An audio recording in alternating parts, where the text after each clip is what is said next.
আপোনালোক সকলোকে স্বাগতম জনাই আজি ভিডিঅ' এটা আৰম্ভ কৰিছোঁ।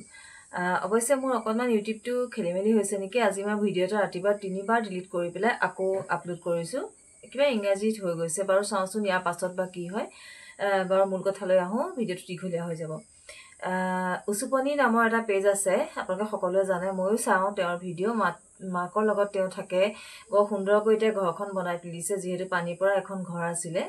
গতিকে ফেচবুক আৰু ইউটিউবৰ যোগেদিয়ে মাকক চিকিৎসা কৰে, নিজেও চলাই, সেইদৰে চলি আহিছে।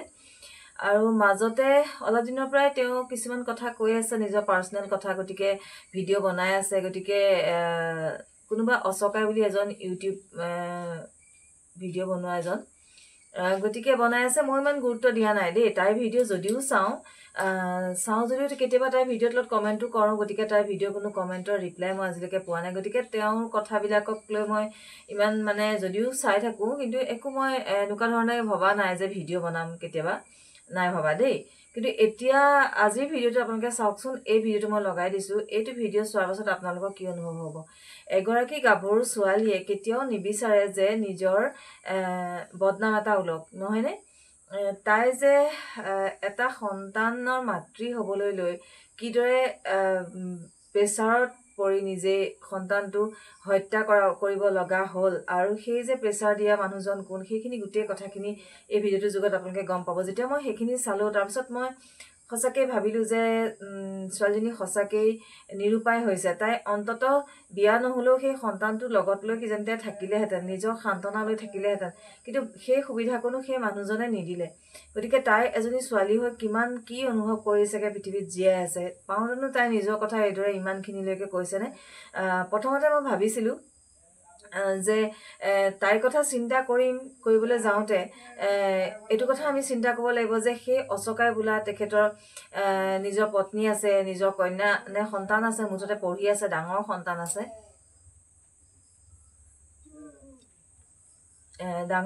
আছে, সৰুও নহয়। গতিকে মানুহজন দেখাত গমো পায় যে বয়স হৈছে, ইমানো সৰু চেঙেলীয়া নহয়।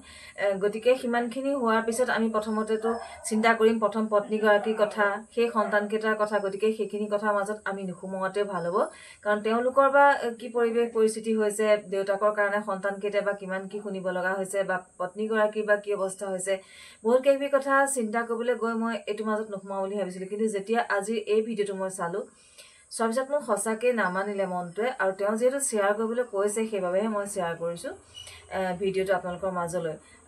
গতিকে মই কেতিয়াও, সঁচা কথা কৈছোঁ, মই ভবা নাছিলোঁ, কাৰণ বেলেগৰ ভিডিঅ' মই পাৰ্চনেল ভিডিঅ' মই আপলোড কৰি পেলাই মোৰ চেনেলটোত মই অকণমানো মই কিবা কৰিবলৈ মন নাই মোৰ। আচলতে বেয়া পাব, হয়তো বেয়া পাবও পাৰে, কিন্তু তেওঁ যিহেতু শ্বেয়াৰ কৰিবলৈ কৈছে সেইবাবে মই শ্বেয়াৰ কৰিছোঁ। কিবা যদি তেওঁৰ তাৰ কাৰণে মনটো ভাল লাগে যে মানুহে সকলোৱে তেওঁ কোৱাৰ কাৰণে শ্বেয়াৰ কৰিছে, গতিকে সেইবাবে মই কৰিছোঁ।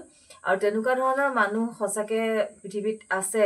সকলো সাৱধান হ'ব কিন্তু দেই। কোনোবা ছোৱালীবোৰকো মই কৈছোঁ, আচলতে প্ৰথমতে মই ভাবিছিলোঁ যে তেওঁ বা কিয় নিজকে ইমানখিনিলৈকে বিশ্বাস কৰিছিলে, এজনী ছোৱালী হৈ এজন পৰপুৰুষৰ লগত কিয় ইমান বিশ্বাস কৰিছিলে। গতিকে তেওঁৰ কথা চিন্তা কৰিবলৈ যাওঁতেতো আমি আগতে সেই পত্নীগৰাকী, অচকাই পত্নী আৰু সন্তানৰ কথা আগত চিন্তা কৰিব লাগিব, কাৰণ তেওঁ পৰিয়াল থকা এজন মানুহ, তেওঁ পৰিয়ালটোৰ আকৌ কি হ'ব। গতিকে এজনী ছোৱালীৰ কথা ভাবিবলৈ যাওঁতে এনেকৈ ভাবিছিলোঁ। কিন্তু তেওঁ যেতিয়া নিজকে দোষী বুলি মানি লৈছে, আৰু মানি লোৱাৰ পাছত তেওঁ কি পৰিস্থিতিত পৰিছিলে, আৰু তাৰ পাছতো তেওঁ এইটো স্বীকাৰ কৰিছিলে যে সন্তানটো মোৰ লগত থাকিলেই হ'ব, সেই সন্তানটো আপুনি প্লিজ মাৰি নেপেলাব।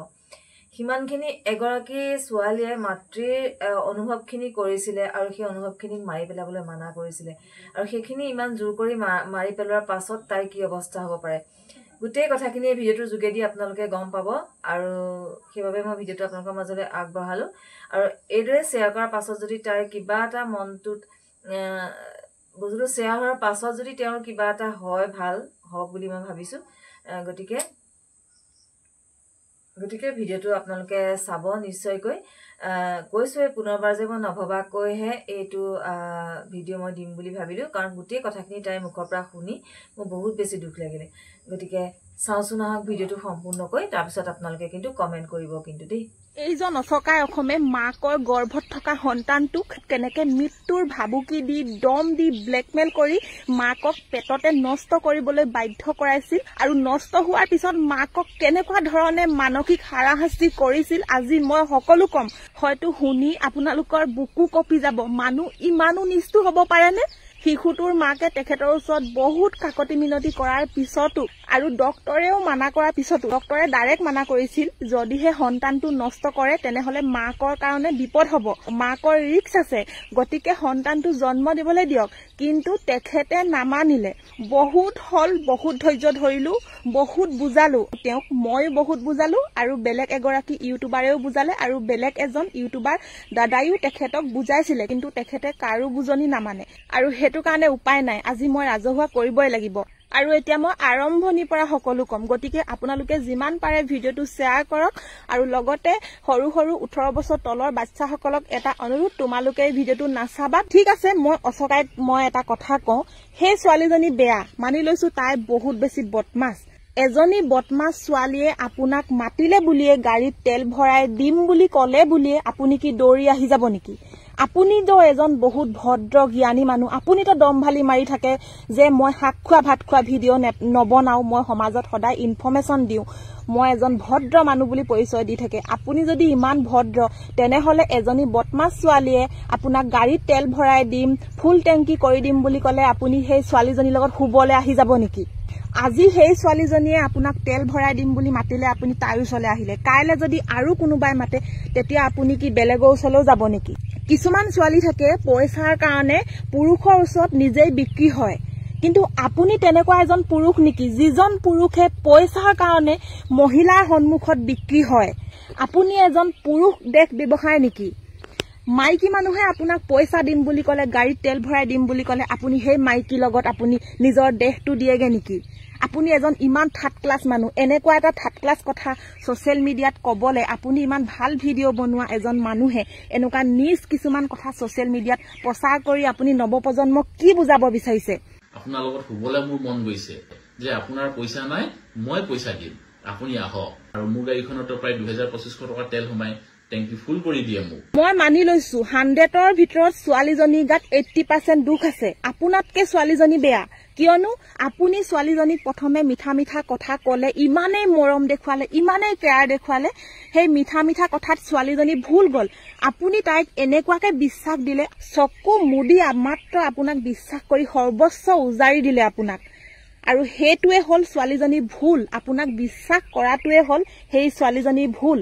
কিন্তু তাৰ পিছতো আপুনি সেই ছোৱালীজনীৰ মূল নুবুজিলে। এবাৰ অতীতলৈ গৈ পেলাই ভাবক, সেই ছোৱালীজনীয়ে আপোনাক কিমান মৰম দিছিলে, আৰু যে আপুনি সেই ছোৱালীজনীয়ে মোক গাড়ীত তেল ভৰাই দিয়ে বুলি কৈছিলে, আপোনাক এইটো সময়ত তেল ভৰাই দিছিলে যিটো সময়ত আপোনাৰ মাংস দোকানখন বন্ধ হৈ গৈছিলে। আপুনি সেই ছোৱালীজনীৰ ওচৰত প্ৰকাশ কৰিছিলে যে মোৰ আজিকালি টকা পইচা বহুত অসুবিধা হৈছে, 50,000 টকা মোৰ মাহেকত লোন দিব লাগে, মোৰ ঘৰ চলিব লাগে, মোৰ বহুত অসুবিধা হয়, আজিকালি পইচা পাতি দিগদাৰ হয়। বৰঞ্চ আপুনি নিজৰ মুখেৰে সেই ছোৱালীজনীক কৈছে যে 1000 টকা এটা তেল ভৰাই দিয়া নেকি? তেতিয়া আপোনাৰ দুখ মৰম বুজি পেলাই ছোৱালীজনীয়ে আপোনাক গাড়ীত তেল ভৰাই দিয়ে।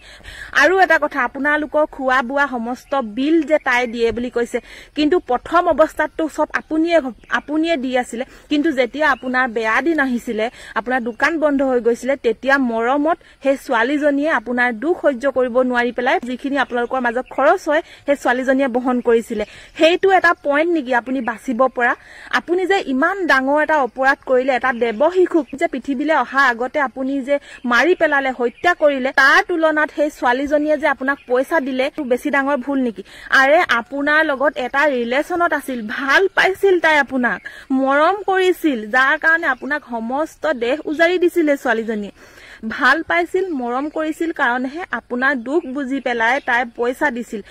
যেতিয়া নেকি দুজনৰ মাজত এটা সম্বন্ধ থাকে, পইচাটো আপুনিয়ে দিয়ক বা ছোৱালীজনীয়ে দিয়ক, কোনে দিয়ক মতলব নাই, মুঠতে দুজনৰ ভিতৰত কোনোবা এজনে দিলেই হ'ল, নহয় জানো? সেইটো আকৌ আপুনি এতিয়া অস্ত্ৰ হিচাপে ব্যৱহাৰ কৰিছে, লাজ লগা নাই নে আপোনাৰ? আৰু দ্বিতীয় কথা ছোৱালীজনী গাত তো ভুল আছিলে আপোনাৰ মিঠা মিঠা কথাত ভুল গৈ আপোনাক বিশ্বাস কৰি আপোনাক সৰ্বস্ত এৰি দিলে হেতুতো ভুল আছিলে কিন্তু আপুনি যদি ইমান ভাল আছিলে আপুনি যদি ইমান ধোৱা তুলসী পাত আছিলে আপোনাৰ যদি পত্নীৰ লগত কোৰ্ট মেৰেজ আছিলে ইমান মৰম আছিলে তেনেহলে আপুনি সেই মৰমৰ পত্নীজনীক এৰি পেলাই এজনী বেলেগ ছোৱালীৰ লগত কিয় শুবলৈ আহিছিলে যিজনী পত্নীক আপুনি এতিয়া ইমান মৰম দেখুৱাই আছে সেই মৰমৰ পত্নীজনীয়ে আপুনি আপোন হৈ থাকিব নোৱাৰিলে তেনেহলে সেই ছোৱালীজনীৰ আপুনি কেনেকৈ আপোন হ'ব পাৰিব হে এতিয়া শুনিছো আপোনাৰ আৰু কাৰোবাৰ লগত ৰিলেশ্যন আছে তেতিয়াহলে সেই ছোৱালীজনীও এটা বিপদত পৰিবলৈ গৈ আছে আপুনি সেই ছোৱালীজনীকো তো ভাল নাপায় তাই দেহটোৰ কাৰণে তাইৰ লগত খেল কৰি আছে এতিয়া যি হওক যি নহওক মই এতিয়া আচল কথালৈ আহো মানে বেবীটো হত্যা কৰা কথালৈ আহো কেনেকে জোৰ জবজ বেবীটোক হত্যা কৰিছিলে আৰু সেই মাকক মানসিকভাৱে কেনেকে অত্যাচাৰ কৰিছিলে অচকাই অসমে মই সকলোখিনি কম আপুনি যিজনী ছোৱালীৰ কথা কৈ আছে যে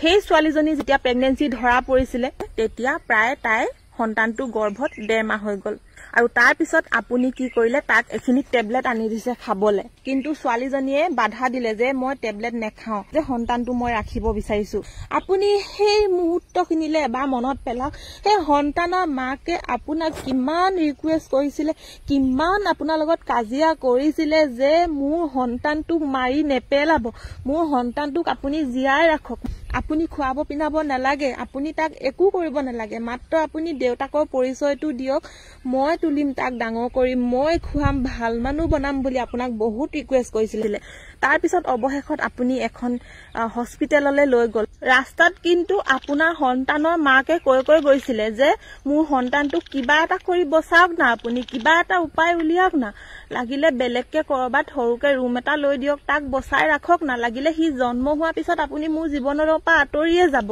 মই অকলে ডাঙৰ কৰিম মাত্ৰ তাক পৃথিৱীলৈ আহিবলৈ দিয়ক তাক মাৰি নেপেলাব হিমানখিনিলৈকে আপোনাক মাকে ৰিকুৱেষ্ট কৰিছিল আপুনি তেতিয়া গাড়ীত তাইক এটা ঠাইত ৰৈ পেলাই কি প্ৰতিশ্ৰুতি দিছিল আপুনি ভাবকচোন হে আপুনি ভাবক তাইক কি প্ৰতিশ্ৰুতি দিছিল আপুনি আমাৰ গোটেই জীৱনটো আছে দেখোন আমি পিছত লম বাচ্চা এতিয়া নালাগে যেতিয়া সময় হ'ব আমি লমতো বাচ্চা আমি ৰাখিমতো এতিয়া মই নাই বিচৰা আকৌ এইখিনি সময়ত মই আছোতো তোমাৰ লগত তাই হাতখন ধৰি পেলাই যে আপুনি কৈছিলে সেই মুহূৰ্তখিনিলে এবাৰ মনত পেলাওক মই আছোতো তোমাৰ লগত কিয় চিন্তা কৰিছা মই আছো নহয় তুমি চিন্তা নকৰিবা মই সদায় আছো তোমাৰ লগত আপুনি তেনেকে প্ৰতিশ্ৰুতি দিছিলে তাৰ পিছত যেতিয়া আপোনাৰ মৰমৰ কথাত তাই ভুল নগল তেতিয়া আপোনাৰ লগত যেতিয়া তাই উল্টাই যুঁজিব ললে যে আপুনি এটা সন্তান মাৰিবলে আপোনাক অধিকাৰ কোনে দিলে যিজন ডক্টৰে ৱাছ কৰিব সেই ডক্টৰজনক অধিকাৰ কোনে দিছে এটা সন্তান মাৰিবলে মাকে যেতিয়া নেকি মাৰিব বিচৰা নাই ৰাখিব বিচাৰিছে তেনেহলে আপুনি কোন সেই ডক্টৰজন কোন এটো এটা বহুত ডাঙৰ অপৰাধ হয় আইনৰ ওচৰলৈ যাম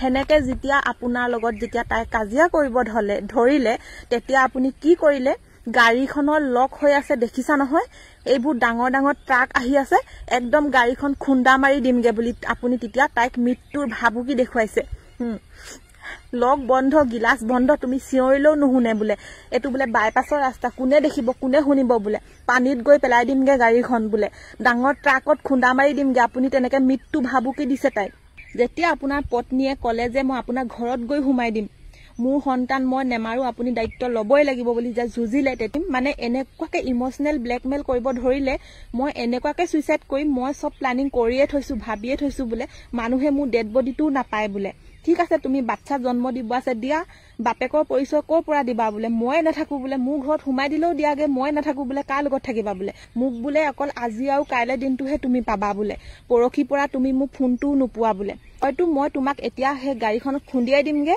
নহয়তো মই নিজে সুইসাইড কৰিম বোলে তুমি যদি সন্তানটো নামাৰা যেতিয়া তেনেকে আপুনি দম দিব ধৰিলে ব্লেকমেল কৰিব ধৰিলে তেতিয়া আপোনাৰ পত্নীয়েটো ভয় খাবই ন দিহক আপুনি যদি সুইসাইড কৰে সুইসাইড কৰাতকে বাচ্চাটো নালাগে দিয়ক কাৰণ মানুহটোৱে সকলো মানুহটো জীয়াই থাকিলে বাচ্চা আকৌ হ'ব তেতিয়া আপোনাৰ পত্নীয়ে আপোনাৰ কথা সন্মতি দি পেলাই হস্পিটেলখনলৈ গ'ল তাত অচকাই অসমে হাজবেণ্ড বুলি আমি হাজবেণ্ড ওয়াইফ বুলি তাত সহি কৰা আছে এটো মোৰ সন্তান বুলি তাত সহি আছে সেইখন হস্পিটেলত তাত যেতিয়া ডক্টৰে চেকআপ কৰিছে আল্ট্ৰাসাউন্ড কৰিছে ব্লাড টেষ্ট কৰিছে গুটেখিনি চেকআপ যি কৰিব লাগে কৰিছে কৰা পিছত ডক্টৰে বোলে স্পষ্ট কৈছে যে তেওঁক মাটি পেলাই যে আপোনাৰ পত্নী ৱাছ কৰিব পৰা নাযাব আপুনি সন্তানটো ৰাখিব লাগিব যদি আপুনি সন্তানটো ৱাছ কৰে আপোনাৰ পত্নী কিন্তু ৰিস্ক আছে পিছলে তাই মানে সন্তানটো 2 মাহ পাৰ হৈ গ'ল, প্ৰায় 2 মাহ 2.5 মাহ হ'ব হ'ল। সিমানখিনি কথা কোৱাৰ পিছত আপুনি আকৌ বাহিৰলৈ আহি আপোনাৰ পত্নীৰ লগত মানে সন্তানৰ মাকৰ লগত কাজিয়া কৰিছে যে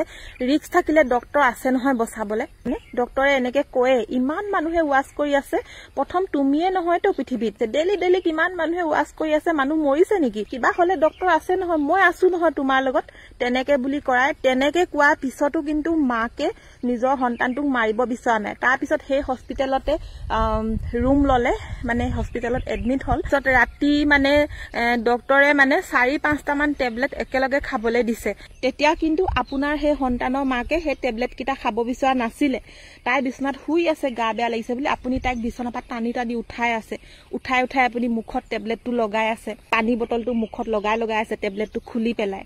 তেতিয়া আপুনি কৈছিলে বোলে এনেও মৰা তেনেও মৰা, পৰখিলে মৰিম বুলি কৈছিলো, যি হব হব, আজিয়ে মৰুংগে, যা বোলে তই থাক ইয়াত অকলে বিল চিল দি গৈ থাকিবি, কলে গৈ থাক, মই মৰি থাকুংগে, মোক আৰু তই নাপাও, সেনেকে বুলি কৈ আপুনি যেতিয়া ৰুমৰ পৰা ওলাই আহিব ধৰিছে, তেতিয়া আপোনাৰ সন্তানৰ মাকে আপোনাক বচাবৰ কাৰণে টেবলেটটো খাবলৈ বাধ্য হৈ গৈছে। আৰু সেই টেবলেট কেইটা আপোনাৰ সন্তানটোক মাকৰ গৰ্ভতে টুকুৰা টুকুৰকৈ মাৰি পেলালে। আৰু পিছদিনাখন আপুনি সেই হস্পিটেলত আকৌ তাইক ৱাচ কৰাইছে, কিন্তু ৱাচ কৰোৱাৰ পিছত তাই এনেকুৱা অৱস্থা হৈ গৈছে, তাই উশাহ বন্ধ হৈ গৈছে, উশাহ লব পৰা নাই, বমি কৰি দিছে। ৱাচ কৰাই মেলি তাইক ঘৰলৈ পঠিয়াই দিলে।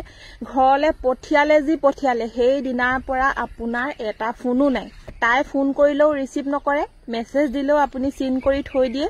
তাৰ পিছত তেনেকে মানে 15 দিন মানৰ পিছত বোলে আপোনাৰ সন্তানৰ মাকৰ হেনো অত্যন্ত বোলে ব্লিডিং হল আৰু পেটত অত্যন্ত বিষ। তাৰ পিছত আপোনাক বাৰে কয় যে মোৰ এনেকুৱা ব্লিডিং হৈছে, মোৰ পেটৰ বিষ হৈছে, আপুনি কিবা এটা কৰক, ৱাচ কৰোতে কিবা গণ্ডগোল হল নেকি, হস্পিটেলত আকৌ যাওঁ বলক, আপুনি একো গুৰুত্বই নিদিয়ে। তাই যিমানে মেছেজ কৰে, ভইচ কৰে, আপুনি তাইক মানে একো মেছেজৰ একো উত্তৰে নিদিয়ে।